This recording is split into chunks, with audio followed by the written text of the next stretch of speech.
بسم اللہ الرحمن الرحیم۔ ہم ان آیات کو سمجھنے کی کوشش کر رہے ہیں، کوشش ہے، ظاہر ہے میں کوئی نہ تو مفسر ہوں نہ ہی میں کوئی عالم ہوں، جو مجھے سمجھ آئی ہے وہ بیان کر دیتا ہوں۔ وہ آیات جو یا ایھا الذین آمنوا سے شروع ہوئے، اور یہ آیات جو ہیں وہ 89 ہیں۔ اس میں سے ایک آیت جو ہے اس میں یا ایھا الذین آمنوا درمیان میں ہے، بیچ میں ہے، سورہ احزاب کی آیت ہے وہ، اور باقی جو ہیں 88 آیات ایسی ہیں کہ جو یا ایھا الذین آمنوا سے شروع ہوئی ہیں۔ اور یہ ایک علم کا اور عمل کا ایک بہت بڑا سمندر ہے۔ اگر ہم صرف ان 89 آیات کو سمجھ لیں اور ان پہ عمل کرنا شروع ہو جائیں تو ہماری انفرادی، اجتماعی، معاشرتی، معاشی تمام مسائل کا حل ان کے اندر موجود ہے۔ اگر ہم یہ کہہ دیں کہ قرآن کی آیات جو ہے کوئی 6500 سے زیادہ ہیں تو ہم ان کو نہیں سمجھ پاتے، یا ہمارے پاس وقت نہیں ہے، یا ہماری اتنی صلاحیت نہیں ہے، تو ہم ان 89 آیات کو ہی سمجھ لیں تو دنیا بدل جائے ان پہ عمل کرنے سے۔ اس دنیا میں بھی ہمیں فائدہ ہوگا اور آخرت میں تو ہوگا ہی ہوگا۔ تو پچھلی دفعہ ہم نے جو آیت جس کو سمجھنے کی کوشش کی تھی وہ سورہ صف کی آیت نمبر 2 تھی، جس میں یہ کہا گیا تھا کہ اے ایمان والو، تم وہ بات نہ کہو جس پر تم عمل نہ کرو، یعنی کہتے کچھ اور کرتے کچھ ایسے نہ ہو۔ ایمان والے جو ہوتے ہیں وہ اللہ کو یہ بات سخت ناپسند ہے کہ وہ کہے کچھ انسان جو ہے اور عمل کچھ اور کرے۔ تو آج سورہ صف کی وہ آیت نمبر 2 تھی، اور آج ہم آیت نمبر 10 پہ بات کریں گے۔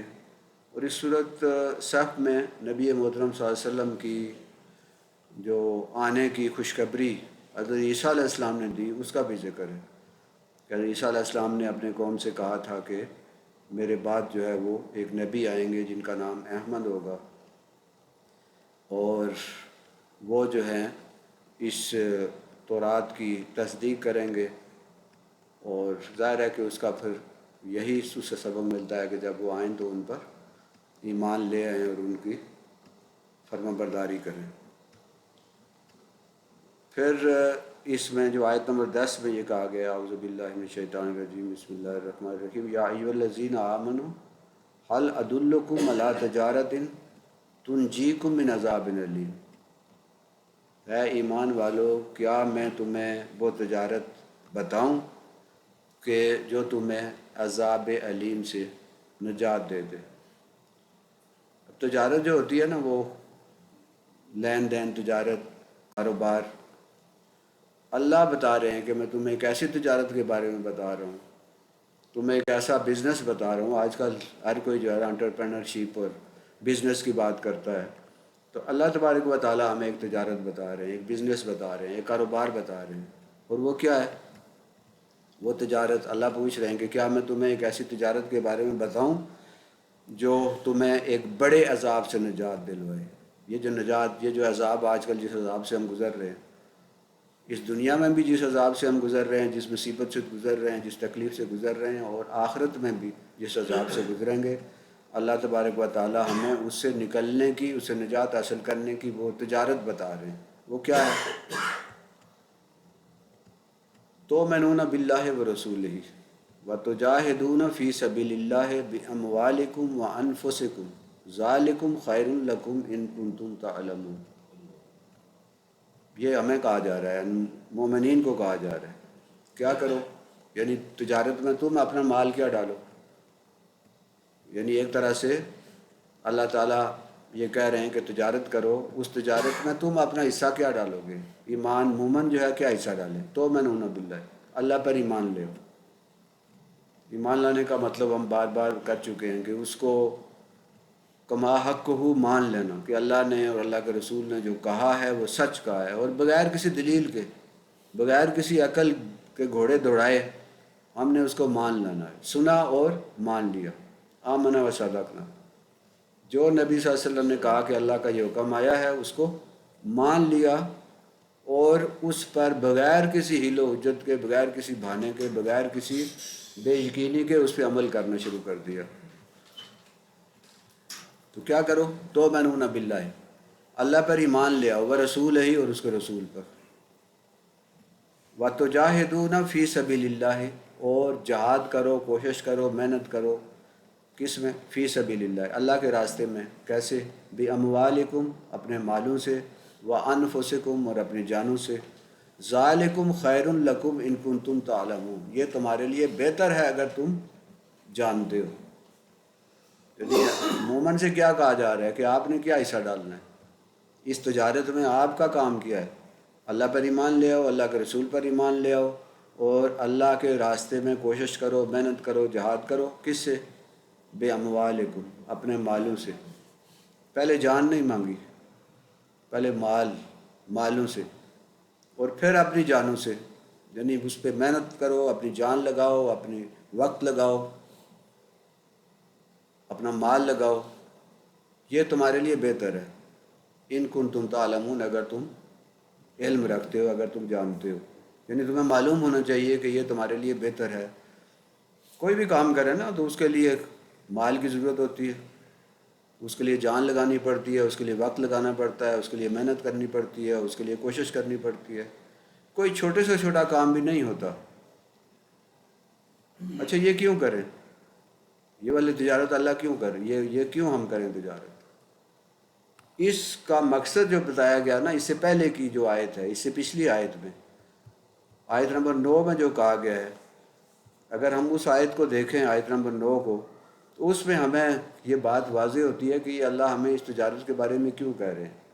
اور اس میں نے آپ کو کہا ہے کہ حضرت عیسیٰ علیہ السلام نے یہ کہا اپنے قوم سے کہ ایک نبی آئیں گے جو کہ اس تورات کی تصدیق کریں گے، اور اس کے بعد پھر جب وہ آئے نبی صلی اللہ علیہ وسلم تو انہوں نے کہا کہ یہ تو سری جادو ہے، اس سے پچھلی آیت میں۔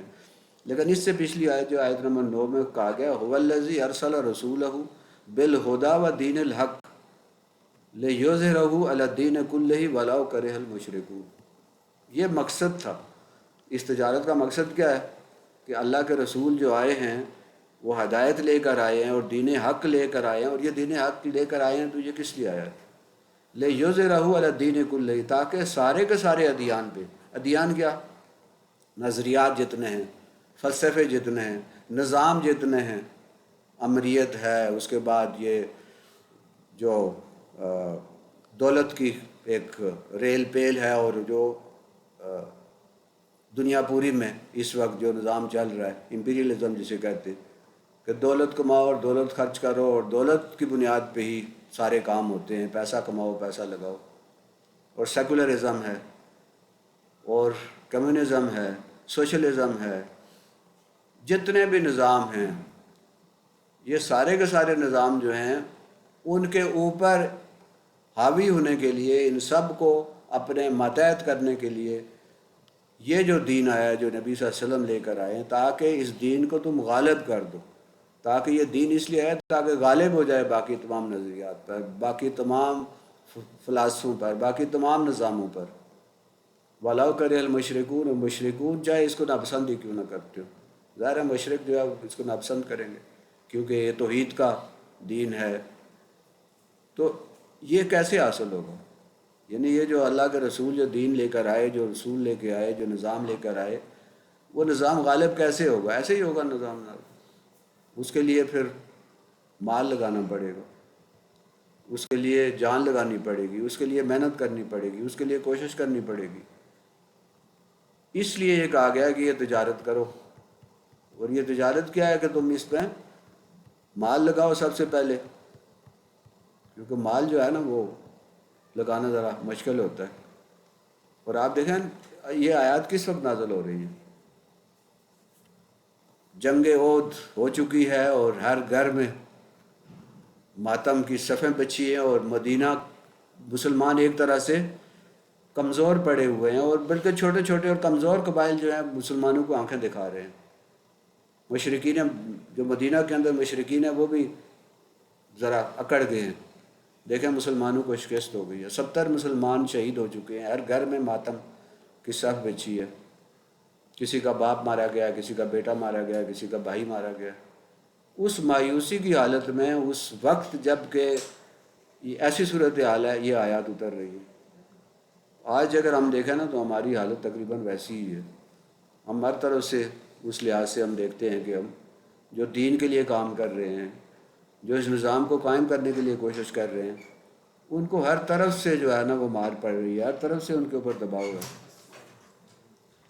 تو اس وقت یہ آیات اتری ہیں، اور پھر آپ قربانی دیکھیں نا اس دور کی اور اس کے بعد کے دور کی، اسلام ایسے ہی تو نہیں غالب آ گیا نا، کہ کیسے جو ہے وہ اس کے بعد کی آپ جموں میں دیکھیں، حضرت عثمان رضی اللہ تعالیٰ عنہ کی قربانیاں دیکھیں کہ کیسے قافلوں کے قافلے آ رہے ہیں، اور وہ کہہ رہے ہیں کہ، اور اس وقت مدینہ میں ضرورت بھی ہے، اور ان کو کہا جا رہا ہے کہ بھائی دگنا تگنا 4 گنا 10 گنا پرافٹ پہ یہ مال دے دو، تو حضرت عثمان رضی اللہ تعالیٰ عنہ کہہ رہے ہیں نہیں، میں نے جس ریشو پہ جس نفع پہ سودا کیا ہے آپ لوگ نہیں دے سکتے۔ وہ آئے اور آ کر جب وہ مال آیا تو سارے کا سارا جو ہے مال انہوں نے اللہ کی راہ میں دے دیا۔ ہر بندے نے، حضرت بکر صدیق گھر کا سارا سامان اللہ کے، اور یہاں تک بھی کہتے ہیں کہ اس زمانے میں چونکہ دیواریں کچی ہوتی تھی، سوئیاں دیواروں پہ لگا دیں، دیواروں کے اوپر ہاتھ پھیرا کہ کہیں سوئی تو نہ رہ گئی ہو۔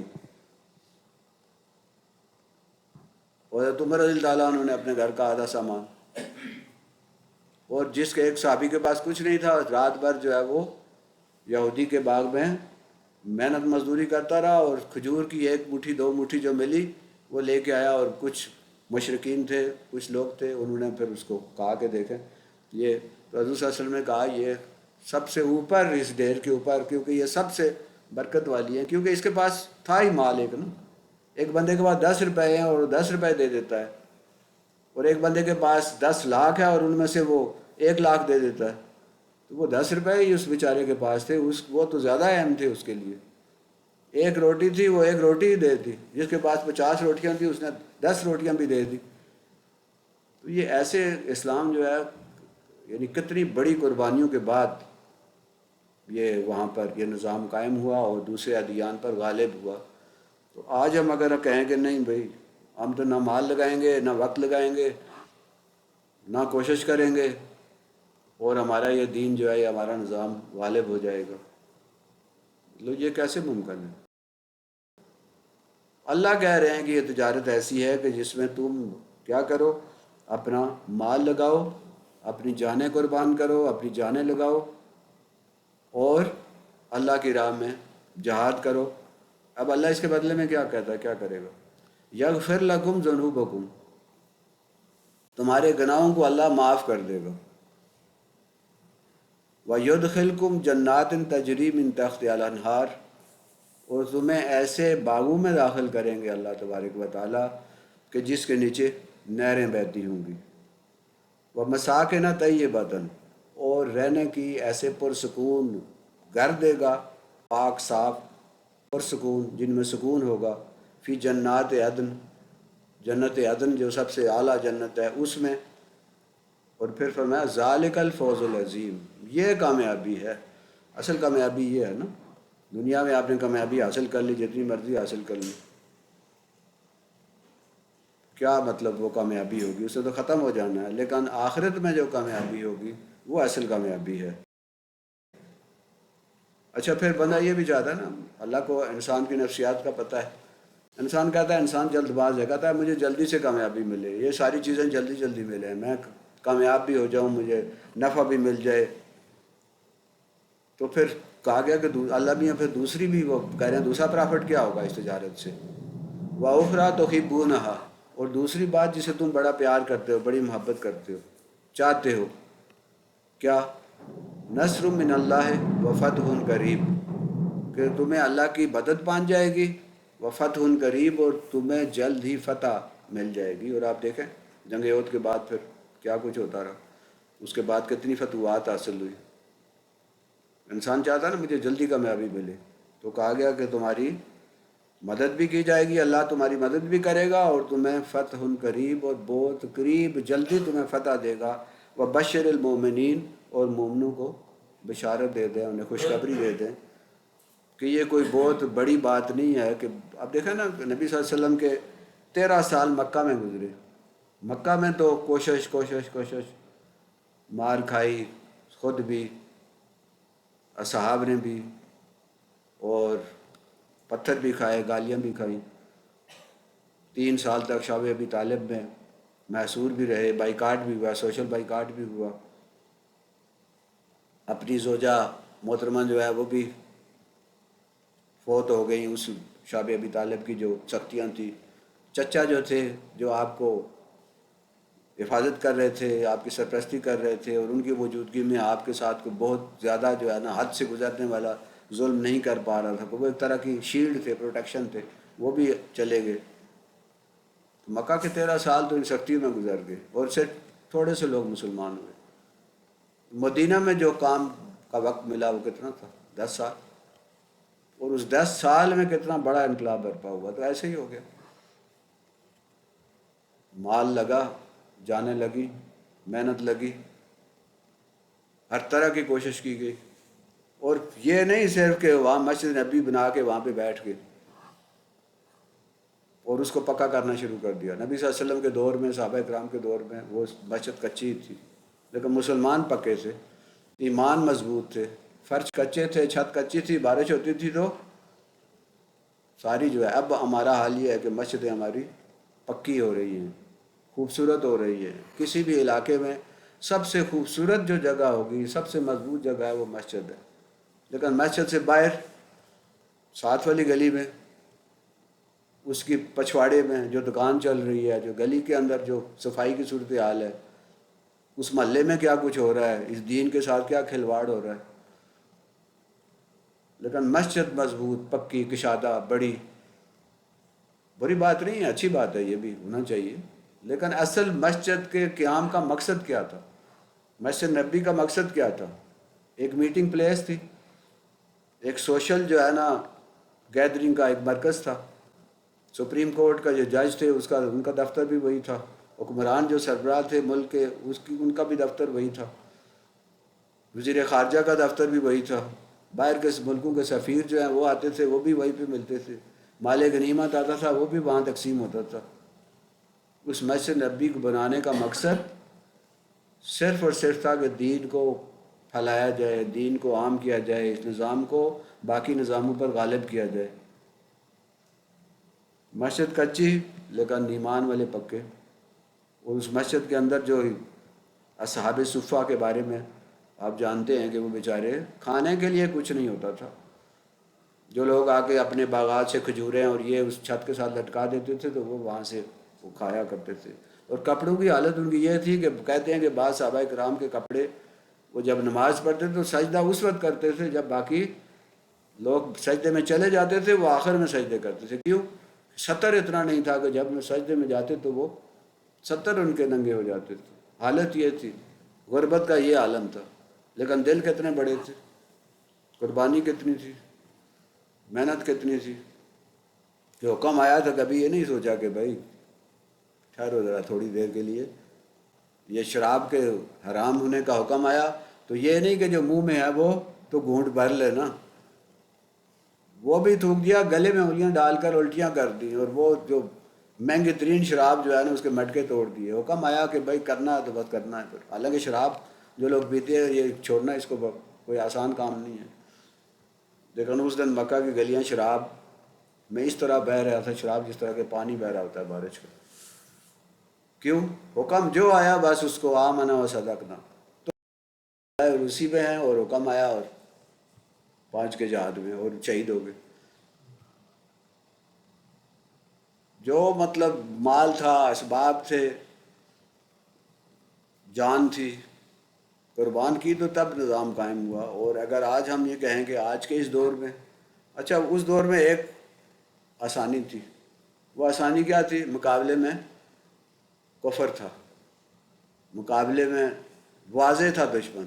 آج تو آپ کے لیے زیادہ مشکل اس لیے ہو گیا ہے کہ آپ کے سامنے آپ کے مخاطبین مسلمان ہیں. آپ ان سے اس طریقے سے بات نہیں کر سکتے، آپ ان سے اس طرح کا سلوک نہیں کر سکتے. آپ ان کو ایک حدیث سنائیں گے وہ آپ کو 4 حدیثیں سنائیں گے. آپ ان کو ایک آیت سنائیں گے وہ آپ کو 4 سنائیں گے. اور بے شمار لوگ جو ہے نا وہ اس سے دین کا لبادہ اوڑھے ہوئے ہیں لیکن انہیں دین کا کوئی علم نہیں ہے.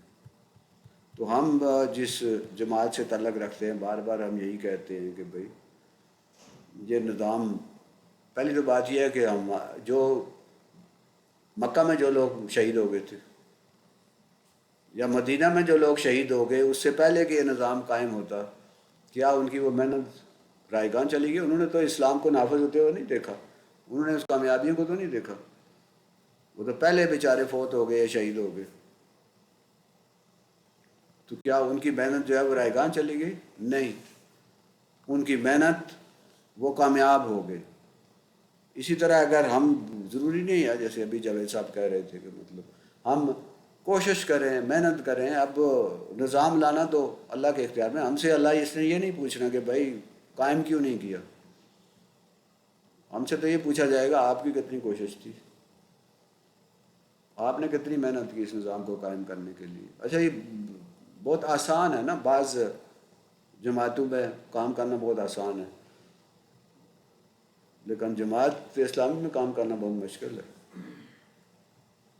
کیونکہ یہ وہ اس میدان میں کام کر رہی ہے جس میدان میں وہ پھر پتھر اور گالیاں ہی ہیں، بدنامی ہی ہے، الزامات ہیں. اس لیے مولانا نے فرمایا کہ نکلو نا ذرا، لوگوں کو تب دعوت دو. جس طرح ریگمال سے، یا جس طرح وہ دریا میں پتھر ہوتا ہے نا، وہ دریا کے آپ نے دیکھا ہوگا کیسا چکنا اور کیسا ملائم اور کیسا وہ صاف ستھرا ہوتا ہے.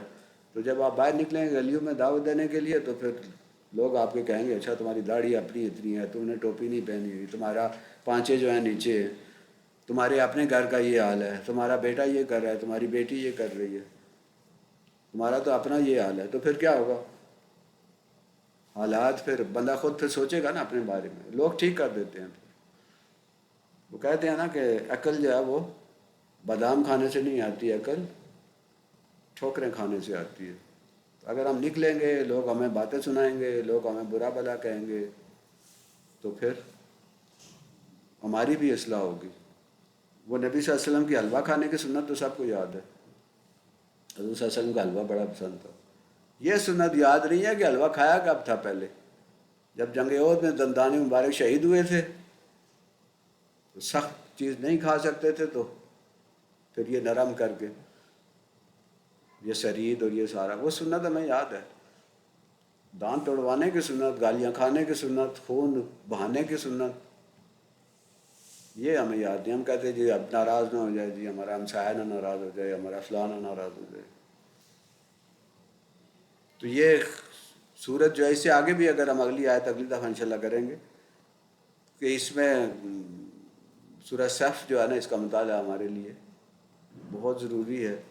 اس میں ہم اگر ہم اس کا خلاصہ کریں تو اللہ تعالیٰ ہمیں دعوت دے رہے ہیں کہ تجارت کریں، اور اس تجارت میں ہمیں کیا کہا جا رہا ہے؟ آپ کیا اپنا حصہ ڈالیں؟ اللہ پر ایمان، اللہ پر اور اللہ کے رسول پر ایمان لے آئیں، اور اس کے بدلے میں اس نظام کو قائم کرنے کے لیے، کیونکہ یہ دین آیا ہی غالب ہونے کے لیے، یہ نیچے لگنے کے لیے جو ہے نا، جس کو ہم پنجابی میں کہتے ہیں تھلے لگنے کے لیے نہیں آیا. یہ آپ دیکھیں نا، وہ جب حج کرنے کے، عمرہ کرنے گئے تھے نبی صلی اللہ علیہ وسلم، تو صحابہ کرام کو کیا حکم دیا تھا؟ یہ جو ہم وہاں جا کے طواف کرتے ہوئے رمل کرتے ہیں اور وہ چادر اور اکڑ کے چلتے ہیں، کیوں انہوں نے کہا تھا ایسے؟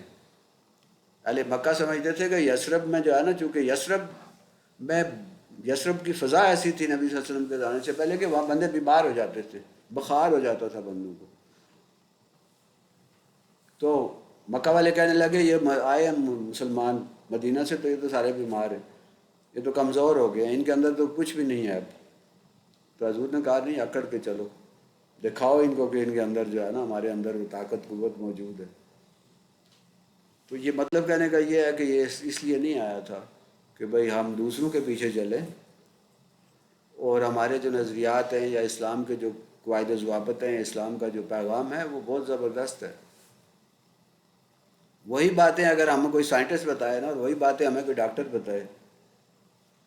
اب میں سوچ رہا تھا نماز پڑھتے ہوئے نا، حضور صلی اللہ علیہ وسلم کا ایک حدیث ہے جس کا مفہوم یہ ہے کہ ہر رکن کے بعد سکون کے ساتھ ایسے وہ ادا کیا جائے کہ جیسے پچھلا بندہ شاید بھول گئے. تو میں ایک ڈاکٹر کی پڑھ رہا تھا کہ جب بندہ سجدے میں ہوتا ہے تو خون جو ہے وہ دماغ میں چلا جاتا ہے، اس لیے ہم جو ذرا بڑی عمر والے ہیں نا، ہمیں ڈاکٹر کہتے ہیں کہ آپ کیا کریں، ایک دم نہ اٹھا کریں صبح یا چارپائی سے یا بستر سے، کیونکہ خون آپ کا نیچے ہوتا ہے اور وہ آپ ایک دم چکرا کے گر جائیں گے۔ تو جب سجدے میں ہوتے ہیں تو خون ہمارا دماغ میں ہوتا ہے، اگر ایک دم جھٹکے سے اٹھیں گے تو ہمارا جو خون ہے وہ ایک دم سے نیچے آئے گا اور ہمارا بلڈ پریشر جو ہے لو ہو جائے گا اور ہم گر جائیں گے۔ اب اگر آرام سے سجدے سے اٹھیں، یہ ڈاکٹر ہمیں بتائے گا، تو ہم آرام سے سکون سے ایک سجدہ، پھر بیٹھیں گے، پھر پورے سکون کے ساتھ پھر دوسرا سجدہ کریں گے، پھر آرام سے بیٹھیں گے تاکہ وہ بلڈ اپنی جگہ پہ آ جائے، پھر کھڑے ہوں گے، اسی طرح رکوع میں۔ ڈاکٹر ہمیں بتا رہا ہے تو ہمیں پورا یقین ہے اور ہم اس پہ 100% عمل کرتے ہیں، لیکن سب سے بڑے حکیم اور سب سے بڑے ڈاکٹر نے، جس نے انسان کو بنایا ہے، وہ جب ہمیں ہدایات دیتا ہے تو پھر ہم اس پہ عمل نہیں کرتے۔ تو دین کا کوئی بھی پہلو اٹھا کے دیکھ لینا، اچھا فائدہ کس کا ہے؟ اب یہ سوال پیدا ہو سکتا ہے نا، کوئی بندہ پوچھ سکتا ہے کہ بھئی یہ کیوں یہ اسلام اسلام اسلام آپ کر رہے ہیں، کیا بھئی اس میں کیا ہے؟ بھئی یہ اس لیے ہے کہ اسلام ایک ایسا نظام قائم ہمیں دیتا ہے کہ جو انسان کو انسانوں کی غلامی سے نکال کر اللہ کی غلامی میں دیتا ہے۔ یہاں تو انسان انسانوں کو انہوں نے غلام بنایا ہوا ہے، ہر بندہ جو ہے اس کے اپنے نظریہ، میری مرضی پہ چلو، میرے حکم پہ چلو۔ اسلام امن، جس بھی ملک میں، جس بھی علاقے میں اسلام کا مکمل نظام جو ہے نافذ ہوا، وہ امن و سکون آ گیا۔ یہ نہیں ہے کہ اسلام کا یہ مطلب ہے کہ دوسروں کو مارنا شروع کر دو، جہاد کا یہ ہرگز مطلب نہیں ہے کہ بھئی ہم اٹھ کے جو ہے نا وہ دوسروں کو مارنا شروع کر دیں۔ اس جہاد کو جو ہے نا بہت زیادہ بدنام کیا گیا ہے۔ وہ جو اصل ہے نا جہاں مارنے کی اجازت ہے وہ قتال ہے، اور وہ آج کے دور میں میرا خیال ہے، فتویٰ تو نہیں ہے، میرا اپنا خیال ہے کہ آج کے دور میں چونکہ حکومتیں ہیں اور حکومتوں کے پاس اپنی افواج ہیں جن کو لڑنے کی ٹریننگ دی جاتی ہے، جن کو پوری تربیت دی جاتی ہے، آج اگر کوئی جہاد کا یا اس کا وہ جو قتال ہے اس کا حکم جو ہے وہ صرف حکومت ہی دے سکتی ہے۔ مجھے، دوسرے کو، تیسرے کو، پھر تو سارا نظام ہی گڑبڑ ہو جائے گا۔ ایک بندے کا بھائی قتل ہو گیا تو وہ اٹھ کے اس کو قتل کر دے، آج تو دیتی ہے اجازت، مطلب اگر کر دیں گے تو اس سے فساد پھیلے گا۔ اب حکومت کا اپنا ایک نظام ہے، اس کے تحت ہوگا۔ ہاں پھر یہ سوال ہو سکتا ہے وہ اگر بھائی حکومت نہیں کر رہی تو پھر کیا کرو؟ پھر حکومت کو تبدیل کرو، پھر حکومت وہ لے آؤ جو اسلامی ہو، اور اس میں بھی اجازت نہیں ہے کہ آپ کو زیر، خاص طور پہ جماعت کے مولانا کی جو ہدایت ہے کہ زیر زمین کوئی آپ کو خفیہ تنظیم بنا کے یا حکومت کے خلاف کوئی ایسے طریقے سے آپ اس کو انقلاب برپا کریں، اس کی اجازت نہیں ہے۔ اس لیے میں کہہ رہا ہوں نا، جماعت کا کام سب سے مشکل ہے کہ جو کچھ کرنا ہے سامنے کرنا ہے، چھپ کے کچھ نہیں کر سکتے۔ کوئی دہشت گردی، کوئی کسی قسم کی کوئی بات ہم اس طرح سے نہیں کر سکتے کہ جس کی اجازت جو ہے نا وہ نہیں ہمیں اسلام دیتا۔ تو آج کی حکومتیں جو چونکہ موجود ہیں، اور ہم سارے کے سارے پاکستانی جو ہے نا مل کر فوج کے ایک دستے کا مقابلہ نہیں کر سکتے، کیونکہ ان کے پاس تو پورا منظم نظام ہے، ان کے پاس اسلحہ ہے، ان کے پاس تمام چیزیں ہیں، ان کی اپنی ایک تنظیم ہے، ان کی ایک تربیت ہے، اور ان کو لڑنے کے لیے ہی تیار کیا جاتا ہے۔ اب موجودہ دور میں جو ہے نا کسی فرد کو، مجھے، کسی گروہ کو یہ اجازت نہیں ہے کہ وہ اٹھ کے دوسروں کو مارنا شروع کر دے۔ حکومتیں فیصلہ کریں گی، اور حکومتیں اگر فیصلہ نہیں کرتی اور ہماری مرضی کے مطابق یا اسلام کے ان اصولوں اور قواعد و ضوابط کے مطابق نہیں کرتی، تو پھر حکومت کو بدلنے کا، اور حکومت کو بدلنے کا آج کے دور میں واحد طریقہ جو رہ گیا وہ انتخابات ہے۔ یہی واحد طریقہ ہے جس کے ذریعے حکومت کو تبدیل کیا جا سکتا ہے۔ باقی بہت سارے، پاکستان میں بھی بہت ساری ایسی تحریکیں چلی ہیں جس میں یہ کہا گیا کہ جی 1,00,000 بندہ جب ہمارے پاس ہو جائے گا تو ہم انقلاب برپا کر دیں گے۔ کسی نے کہا جی ہمارے پاس 2,00,000 بندہ ہو جائے تو ہم حکومت بالکل تبدیل کر دیں گے۔ ان کے پاس لاکھوں بندے آ بھی گئے، 2,00,000، 3,00,000، 5,00,000 بھی آ گئے، لیکن کچھ نہیں ہوا۔ تو واحد طریقہ جو رہ گیا، چاہے اس کسی کو اختلاف ہو یا کوئی مان رہے یا نہ مانے، یہ واحد طریقہ رہ گیا آج کے دور میں۔ اس کے علاوہ اور کوئی طریقہ نہیں ہے۔ اسلحہ ہم نہیں اٹھا سکتے، زیر زمین کوئی خفیہ کارروائی ہم نہیں کر سکتے، اس کی اجازت نہ اسلام دیتا ہے اور نہ ہمیں جماعت دیتی ہے۔ واحد طریقہ ہے وہ ہے انتخابات کا طریقہ۔ اور مزے کی بات یہ ہے کہ بہت اچھے اچھے دیندار لوگ جو ہیں جب انتخابات کا موقع آتا ہے تو پھر ان کی ووٹ جو ہے یا ان کی رائے جو ہے کہیں اور ہوتی ہے، کسی اور طرف ہوتی ہے۔ اس وقت نہ تو انہیں وہ اسلام یاد آتا ہے، نہ انہیں کوئی اور چیز یاد آتی ہے، وہ پھر اپنے مفادات کے لیے میری گلی، میری نالی، میرا گٹر یہ بن جائے، اس کے لیے ہم اپنا پورا جو ہے نا وہ جو ایک امانت ہے وہ بددیانت لوگوں کے سپرد کر دیتے ہیں۔ تو یہ آیات ہمیں بتاتی ہیں کہ بھئی ہم کیا کریں، اپنا مال قربان کریں، اپنی محنت کریں، کوشش کریں، اپنا وقت لگائیں، اور اس کے بدلے میں اللہ تعالیٰ ہمارے گناہوں کو معاف کر دے گا۔ پھر اللہ نے یہ بھی فرمایا کہ تمہیں کامیابی عطا ہوگی، اور کامیابی جلدی والی ہوگی، یہ نہیں کہ کوئی صدیوں کے بعد۔ اور ہم نے دیکھا کہ مدینہ میں 10 سال کے اندر اندر کتنی بڑی کامیابیاں جو ہیں اللہ نے کیسے اپنے وعدہ پورا، ناممکن تصور نہیں کیا جا سکتا کہ ایک چھوٹی سی جماعت جو ہے وہ 10 سال کے عرصے میں اتنا انقلاب برپا کر دے کہ پوری دنیا کو ہلا دے، انقلاب برپا کر دے۔ اور آج آپ دیکھیں ہم کو 1400-1500 سال دوری پہ بیٹھے ہیں نا نبی صلی اللہ علیہ وسلم کے ہمارے اوپر، یعنی اور آئندہ صدیوں تک یہ چلتا رہے گا۔ صرف 10 سال کی محنت وہ جو مدینہ میں کی گئی یا جو مکہ میں قربانیاں کی گئی، ہم اس کے لیے اگر قربانی نہیں کریں گے، محنت نہیں لگائیں گے تو کیسے ہمیں کامیابی حاصل ہوگی؟ ہم پرائرٹیز جو ہے نا ہماری مختلف ہے۔ پرائرٹی نمبر 1 ہماری کوئی اور ہے، وہ آخر میں جا کے وہ یہ اس کو ہم فرض سمجھتے ہی نہیں ہیں۔ حالانکہ وہ حدیث ہم نے کہا تھا، ایک حدیث ہم بار بار اس کا ذکر کر رہے ہیں، وہ جس میں کہا گیا کہ اسلام کے یہ جو 5 ارکان ہیں یہ تو سب کو یاد ہے، وہ دوسرے 5 ارکان جو ہیں وہ کسی کو یاد نہیں ہے۔ کہ جماعت کے ساتھ رہو، امیر کا حکم مانو، اس کی اطاعت کرو، جہاد کرو، ہجرت کرو۔ یہ جو 5 ارکان ہیں جس کے بارے میں اللہ کے رسول نے فرمایا کہ مجھے ان 5 باتوں کا حکم دیا گیا، یعنی میں اپنی پاس سے نہیں، مجھے ان باتوں کا حکم دیا گیا اور میں تمہیں حکم دیتا ہوں۔ اب وہ 5 باتوں کا حکم دیا گیا، اور اس کا مطلب ہے کہ ہر بندہ جو ہے وہ اس کے لیے لازمی ہے کہ وہ جماعت میں شامل ہو۔ یہ کس جماعت میں شامل ہو؟ جس کو وہ مناسب سمجھے اس میں شامل ہو جائے۔ ہم نہیں کہتے کہ جماعت اسلامی میں ہی شامل ہو، وہ کسی بات کو، کسی جماعت کو صحیح سمجھتا ہے اس میں شامل ہو جائے۔ جس طرح پہلے بھی میں نے آپ کو مثال دی تھی کہ خالص دودھ حاصل کرنے کے لیے کوشش کرتا ہے نا بندہ، اس پورے علاقے میں ہم دیکھتے ہیں کہاں دودھ جو ہے نا یہاں سے لیا یہ ٹھیک نہیں تھا، وہاں سے لیا، وہاں سے لیا، اور پھر جو سب سے خالص ہم سمجھتے ہیں اس وہاں سے لیتے ہیں۔ اگر نہیں ملتا تو کیا کریں؟ اپنی بھینس پال لیں۔ اگر کوئی جماعت اچھی نہیں لگتی تو اپنی جماعت بنا لیں، لیکن اپنی بھینس پالنے کا کیا ہوگا؟ اس کی خدمت بھی کرنی پڑے گی، اس کو چارہ بھی ڈالنا پڑے گا، اس کا گوبر بھی اٹھانا پڑے گا، اس کے لیے پورا ایک نظام بنانا پڑے گا۔ میری بھینس جو ہے وہ ایسے تو نہیں ہے بھینس لا کے ڈال دی، مشین تو نہیں ہے کہ بجلی کے ساتھ لگا دی تو وہ دودھ دینا شروع ہو جائے گی، اس کے لیے پھر کرنی پڑے گی نا۔ اسی طرح اگر اپنی جماعت بنائیں گے تو پھر اس میں سارا کچھ آپ کو سہنا پڑے گا، اور وہ زیادہ مشکل ہے۔ تو ایک بنی بنائی جماعت ہے، اور یہ بھی ہمیں نہیں خیال کرنا چاہیے کہ یہ فرشتوں کی جماعت ہے۔ بہت سارے لوگ سمجھتے ہیں شاید جماعت اسلامی فرشتوں کی جماعت ہے۔